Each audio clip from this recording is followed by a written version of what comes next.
Hey folks, how's it going? Jax here. We're going to run through a little bit of an overview today of the Holy Paladin, if you are less familiar. For Mythic Dungeons, Holy Paladin is fantastic. It definitely plays a lot different than what you typically see during raids, um, but there is pretty significant opportunity here for some pretty solid playthrough. So we'll touch on this a little bit. If you're new to Holy Pals, they've got pretty raw healing per second and consistent healing per second that gets cast here. They've got a pretty fast play style. And as far as a standard build goes, let's look at it really quick. So whether you're totally familiar or not, this is what we're aiming for in the first tier. Crusader's Might really just reduces the cooldown of Holy Shock. Great way to live. Uh, Tier 2 can be anything. I usually jump in between Rule of Law. I actually appreciate the additional range that comes by association.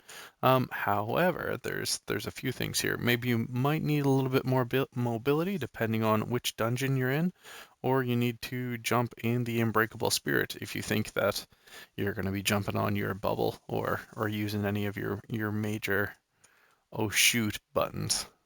Definitely keep an eye open for them. Rule of Law probably has the greatest utility, but don't discount how much Bubble can help you out in a pinch. So with that being said, there's a couple other plays here that we've got to be generally tied into. Devotion Aura is the go-to for our first tier. Fist of Justice, Repentance, or Blinding Light, that is actually just specific to the encounter that you're in, so keep that into consideration. Finally, if you're going to the 6th tier, Holy Avenger is the go-to. Pretty standard build, regardless if you're on the standard or if you're going with more of a glimmer type approach. The level 90 tier, you're going to Sanctified Wrath, just really extending your cooldown for Avenging Wrath. And then finally, depending on what build you're going with, you're either going to go with Beacon to Virtue, and that's kind of the standard straightforward build.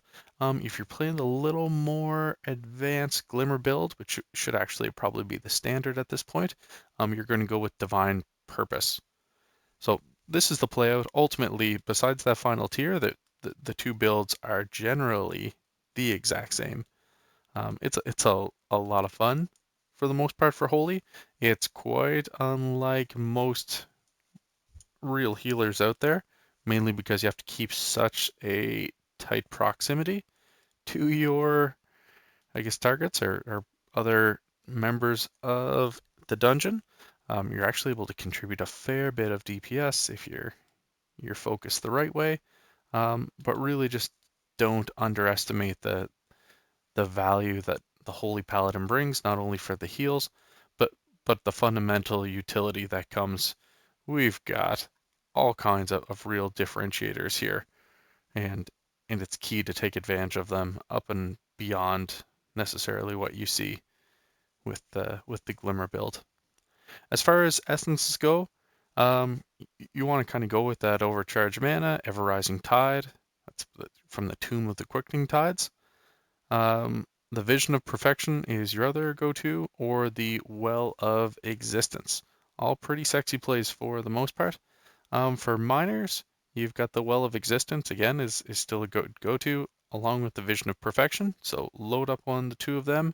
If you haven't already, yeah, start pugging the Eternal Palace, because you're going to have to get this built up.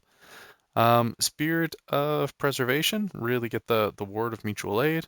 And then finally, even Conflict and Strife, believe it or not, our PvP essence, if you're willing to PvP a little bit for it, is quite helpful later on. We talked about really using the essences, and that's kind of the biggest one you want to jump into. Vision of Perfection, it's really simple to use as far as the major goes. Basically just procs and provides you additional healing. Load up on that if you can. Well of Existence, you heard me mention it for both the major and the minor. Still fairly simple for the major. It's got a short cooldown, and you should use it as basically like a pseudo lay on hands. So it really kind of gives you a reprieve for the amount of healing that you have to do. And it's a fantastic way just to mix it up. If you're absolutely new to Holy Paladin, Holy Shock is really where you want to go to, especially if you're going with the Glimmer of Light build from a rotation standpoint. Then Light of Dawn, use that as often as possible. It's incredibly cheap and is effective for the area right in front of you.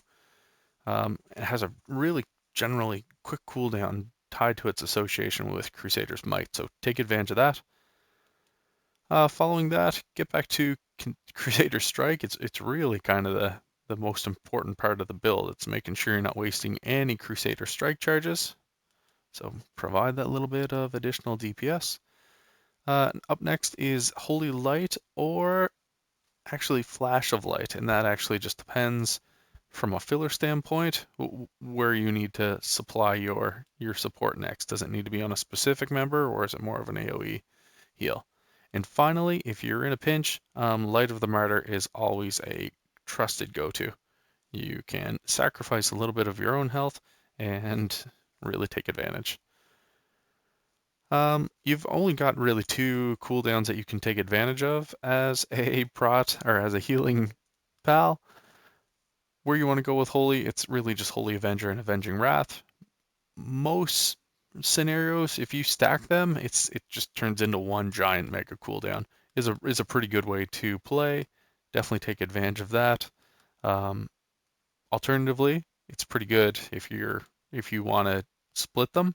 Just depends on the encounter you're looking at. Um, Really, when you use Holy Avenger, it doesn't change a whole lot. CC right here.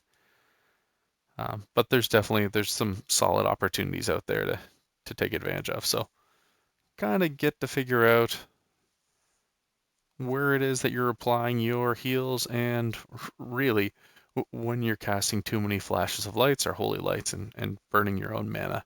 Mana management is not different than any other heals, is a major one to take advantage of.